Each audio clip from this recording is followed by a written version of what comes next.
Saudações! Antes de estudar a genética relacionada ao sexo, precisamos lembrar o conceito da primeira lei de Mendel. Mendel disse: para cada característica há um par de alelos ou de fatores. Esse par ele se separa na formação de gametas, indo um alelo apenas para cada gameta.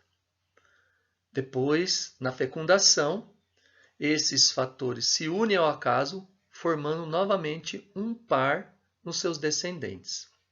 A questão é que na genética relacionada ao sexo, a lei de Mendel não é atendida plenamente.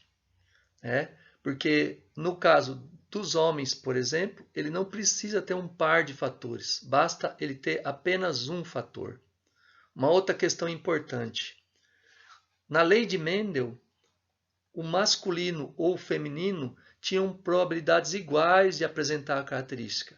Aqui, na genética relacionada ao sexo, não. Vocês vão ver como isso se processa. De forma resumida, podemos dizer que na genética relacionada ao sexo temos 3 mecanismos de herança. Na herança ligada ao sexo, o alelo para a característica ele está no cromossomo X, afeta mais homens e normalmente o alelo é herdado de suas mães. Na herança restrita ao sexo, o alelo para a característica está no cromossomo Y, afeta somente homens e são com certeza herdados dos pais de uma família. E na herança influenciada pelo sexo, os alelos não estão em cromossomos sexuais, estão nos cromossomos autossômicos. Porém, sofre influência dos cromossomos sexuais porque os hormônios produzidos, masculinos ou femininos, vão determinar se a característica se expressa ou não.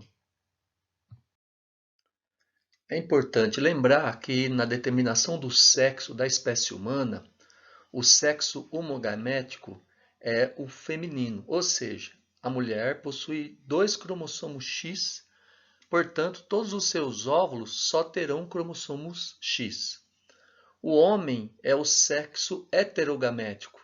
Ele possui cromossomos X e Y e, portanto, vão produzir espermatozoides com cromossomo X e espermatozoides com o cromossomo Y. Portanto, de certa forma, são os espermatozoides que determinam o sexo da criança.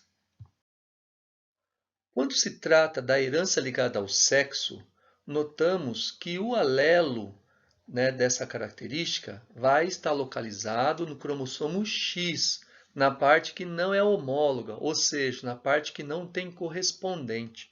Notem nessa imagem, a parte pintada em azul, ela é dos alelos, dos genes de herança ligada ao sexo.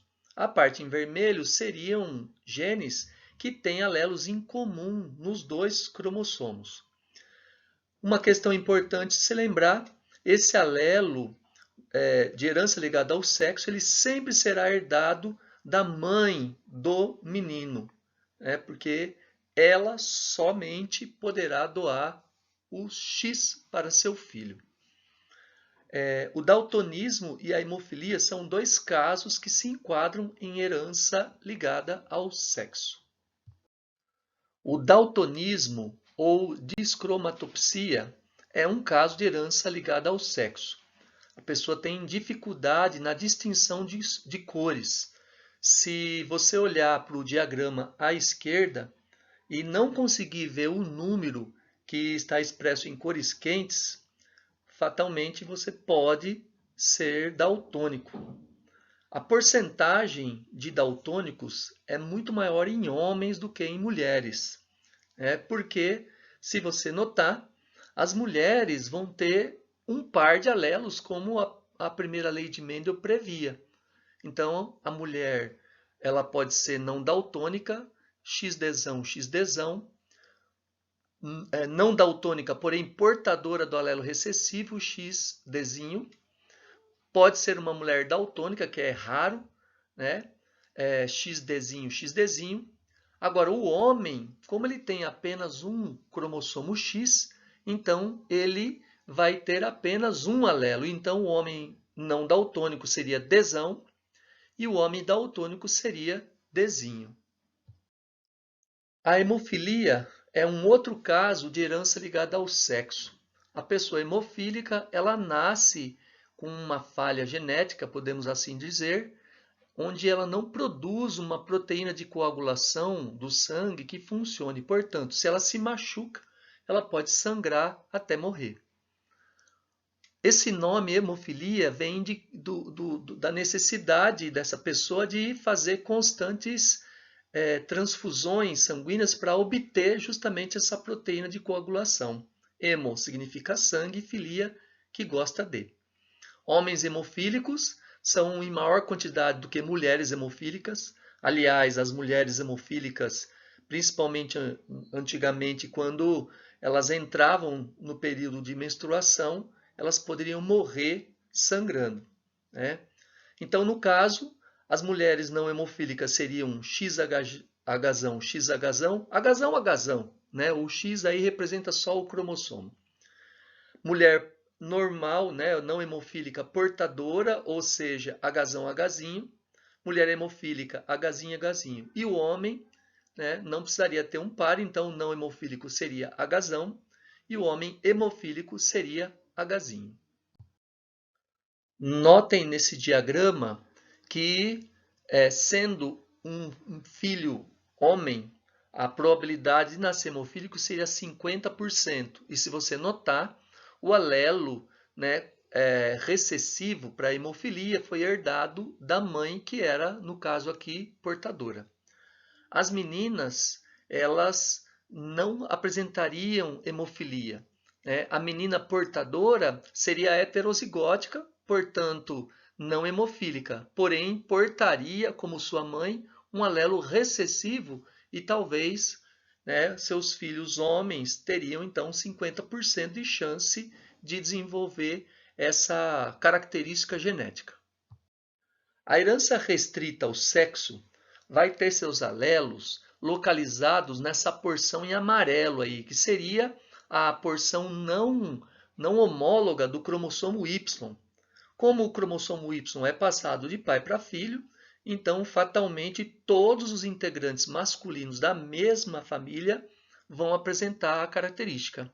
Nesse caso da hipertricose auricular, né, também alguns genes conhecidos como genes holândricos, né, eles vão apresentar então características de herança restrita ao sexo, ou seja, todos os homens da família vão apresentar essa característica. E note que o alelo sempre vai ser herdado do pai e não da mãe, como acontecia, né, na herança ligada ao sexo. A herança limitada ao sexo possui alelos que se localizam em cromossomos autossômicos, não nos cromossomos sexuais. Porém, dependendo do tipo do sexo, o tipo de hormônio sexual em maior quantidade no indivíduo, a característica pode se expressar ou não. Curiosamente, os bois, eles apresentam genes para a produção de leite, porém eles não produzem leite. Somente as vacas é que produzem leite, né? Justamente porque os hormônios femininos são justamente o estimulante, né? O fator desencadeante para que esses genes, né, para a produção de leite possam ser ativados.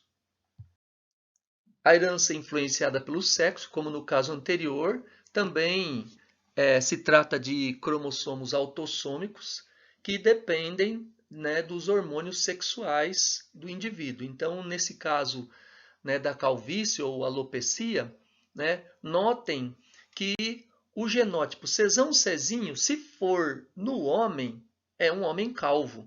Porém, se for numa mulher, não será uma mulher calva. Para a mulher ser calva, né, ela deverá ser, então, homozigoto dominante Czão-Czão, né? É muito curioso porque é o mesmo genótipo, mas dependendo do sexo, o efeito, né, desses alelos é diferente. Obrigado pela atenção. Espero que a aula tenha sido útil. Um grande abraço.